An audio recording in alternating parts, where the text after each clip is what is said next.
You know, do you have your son out there hunting with you and all that yet? Not yet. He'll be out there next year. I want him to have an appreciation. So we have a family farm, and this year I bought him his first shotgun, little 20 gauge, little Moss 20. I want him to start seeing and valuing good ethics, because hunting, I'll say this again, hunting is a lot like life. You can prep all day long, but you're gonna fail. It's going to happen.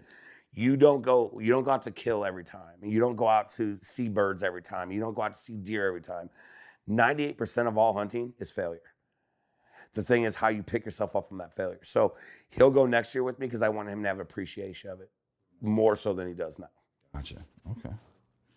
Yeah. So. I know it's hard. It's a hard thing because you guys met him today. You saw him. He's definitely a daddy's boy, and it's one of those things where sometimes the hardest part about one of the hardest things about being a dad is telling them no, because as dads with boys, you know what the world's going to bring to them.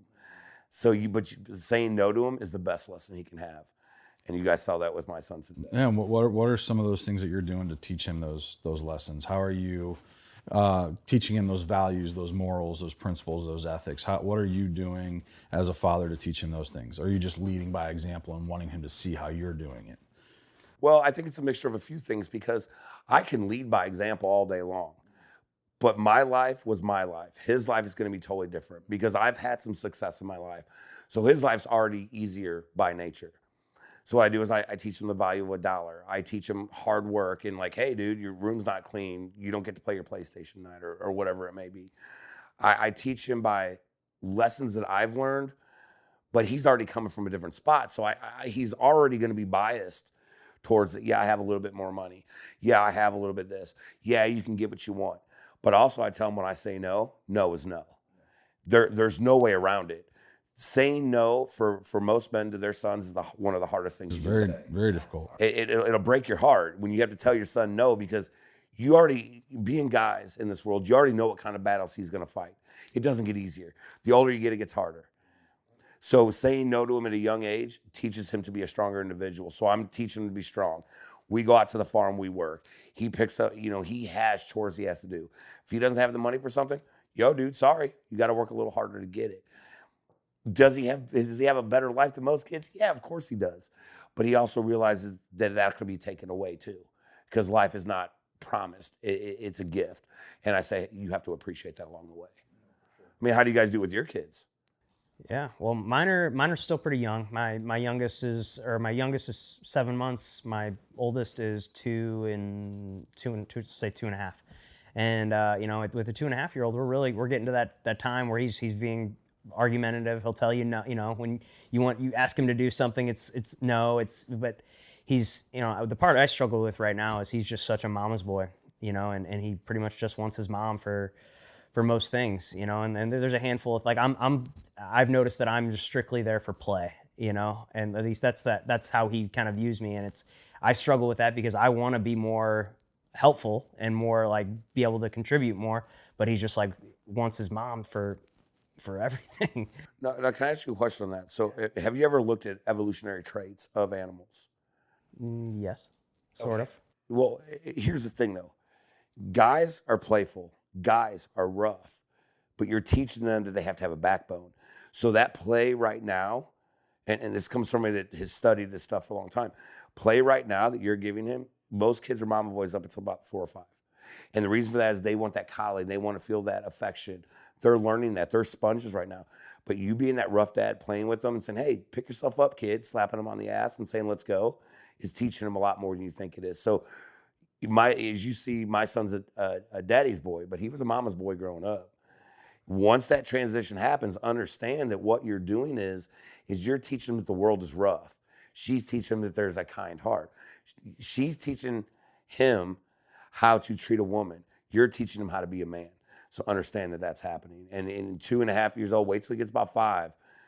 I promise you, that dynamic's going to start to change. He's like, Dad, can I go with you to work? Dad, can I go do this? Dad, I'm working the field. You'll see him out there with his little lawnmower going out there because he's learning from you, but he's also learning the other side of it. Kids have to learn both sides. So don't think that don't get hurt by him being a mom. I struggle with it, you know, but I you know, I've been told that, oh, it's gonna change, will. and I'm looking forward to it, you know, being able to just kind of see him want me for more things and being able to go play. No, John, on side note, be rough as fuck with him because it's going to teach him to have a backbone. I'm serious. Like I didn't have a dad growing up. My dad disappeared, but I had other people like my uncle and stuff. We worked on the farm. I learned more lessons from that than I did from my mom because he'll forget about that. He'll have a soft side for women though, but just remember that. Yeah, I mean, same for me. Like they've wanted their mom, and especially with the divorce, adds a different dynamic, you know. And so, you know, they'll be with me, and it'll be funny because they'll be asking to go back to see their mom, but then when I talk to her, they're like, yeah, all they want to do is go see you. And so, you know, it's figuring out when we have them and they're wanting the other parent, how you know, how do we keep them engaged to where they are wanting to spend time with us? So for me, like backgrounds in baseball. So they go. We know that we talk baseball a lot. So taking them to the facilities with me where the team that I coach trains, and then giving them their time and working with them on that. And that's the thing is that we all know baseball is a game of failure. And so, you know, they're 5 and 6 years old, teaching them to hit off a tee and soft toss and all that. And they struggle and they get upset and they get frustrated. And it's just like, guys, it's okay to get frustrated, but it's not okay to let the frustration change how you're going to be moving forward. Take that frustration, think about it, what's going on, and then let's get back into it. Be frustrated for a second, collect yourself, get back in the box, let's get back to swinging. And that's the great thing about kids. Like, short-term memory is huge. And that's for baseball. If you want to be successful in baseball, you have to have short-term memory. Like, you can't dwell on things. Like, if just cock shot a fastball and the guy hits a 500-foot home run, I got to come back, forget that just because I got to go back and make the next pitch, the next at bat, next hitter. Same thing. You get a pitch that you should have crushed and you missed it. You let that get in your head, you're screwed the rest of the at bat. Okay, fuck it, I missed it, move back on.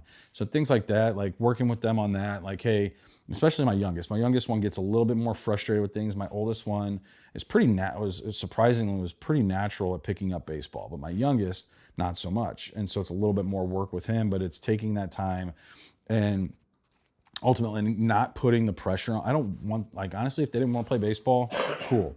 But making sure that when they're doing it, that they're completely focused on what they're doing, and they're giving it their all. They're really trying and really putting their all into it. And, you know, and you mentioned the rough stuff. I mean, I let my kids fight. Like, I didn't have that with my brother, and him and I just don't have a relationship. There's a lot of aspects to it, but we don't have a very good relationship. But my boys are super close to one another. And just by having the conversations, reading with them, talking to them, doing things with them, and being present when I have them is the most important thing, no matter what we're doing. But I do, like you said, being rough. Like, I let them fight, and I've told this story a few times on my show. They like to fight, and so it got to the point where they were throwing punches at each other, and I was like, all right, someone's going to get hurt. So I bought them boxing gloves, little tiny boxing gloves, and the rule is you can't hit above the shoulders or below the waist. So they'll go and they'll get pissed at each other, and they'll put those boxing gloves on, and they'll go at it. But all body shots, all this. And I was like, hey, if you hit somebody below the waist or above the shoulders, the person that got hit gets to hit back. And so they've gotten really good at that, but they do. They solve a lot of problems that way. But then, like, I like to come in and like we'll like WWE wrestling stunts on my bed, like choke slams and like tackle them. Hell, I showed him some jujitsu moves. Come to find out that the next door neighbor over at my ex-wife's place was messing with Connor. This kid's 10, 11 years old, and I guess just got a little rough with him, not realizing, like, hey, you're 11, he's 6. Well, Connor took offense to that, came up and jumped on his back and choked the kid out. I'm like, well, that's the thing is, like, one thing that in the Army that I learned is I'm going to make fun of you every day, but I promise you nobody else will. Right. That's the camaraderie that comes along with it. And, you know, when I was in Korea, I studied with Master Kim in Taekwondo. Yeah. Did not like it. No. Did not like it. I was not a martial arts guy. I'm more of a street fighter. Yeah. Like, I throw a brick if I have to. Like, I don't give a shit. I just don't want to lose. I haven't done that since I was a teenager. Yeah. Not throwing bricks. I never threw bricks.